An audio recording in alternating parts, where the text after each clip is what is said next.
చూడకుండా కావాలి మొక్కలు చూసుకుంటే పండు అని చెప్పినాడు. నేను వెళ్తున్నాను రా, మాకు టైం అయిపోతుంది. ఏమండి ఏమండి మేము వెళ్తున్నామండి సినిమాలోకి.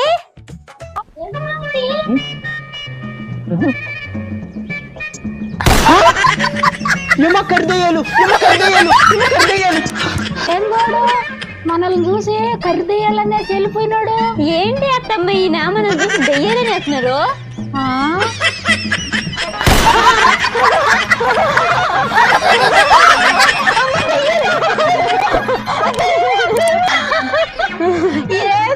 మన మొక్కలు అయిపోయినాయి. నీ మొక్కం పల్లె ఉంటుంది. అత్తమ్మ ఏందమ్మా నీ తెల్లగా, నీ మొహం చాలా తెల్లగా ఉంది. నీ పుల్లు తెల్లగా మెరున్నాయి అత్తమ్మ.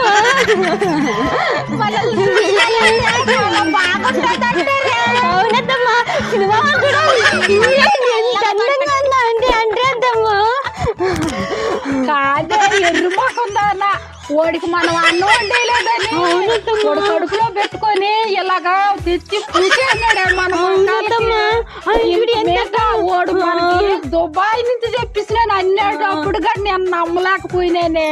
ఓడు తిన్నట్టు కాదే ఓడు. అవునత్తమ్మ మనం చూసి ఎంత తెల్లగా ఓడు. అవునత్తమ్మ తెల్లగా అనేది పూసుకునేనత్తమ్మ. రే నేను రా మీ అమ్మనే. ఏమండి నేనండి శ్రావణిని. రండి ఒకసారి బయట రా. మీరెక్కడ దెయ్యాలు? మమ్మల్ని ఏం చేయబాకండి. మా నాయన ఒక మాట చెప్పాడు నాకు. మా తాత గోసపత్రిని మీరంటే పెరికెళ్ళింది. ఇప్పుడు నా గోసపత్రిని పెట్టుకుని వెళ్ళాలనుకుంటారా? ఈసారి ఇప్పుడు ఇంకో కరిదేయాలు వస్తే మా నాయన పరకడ తిప్పి తరమన్నాడు.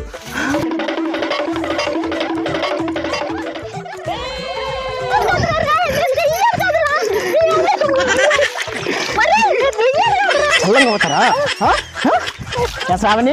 నువ్వు హీరోయిన్ అవుతావా? ఇప్పుడు చూడు చల్లంగా పడినావు. ఇప్పుడు సినిమాలోకి తీసుకుంటా నిన్ను. ఏంటమ్మా నువ్వు సీరియల్ యాక్టర్ అవుతావా? అత్తగా పోతావా? ఇప్పుడు నువ్వు అత్తగా తీసుకుంటారా? చెప్పండి చల్లంగా అవుతారా?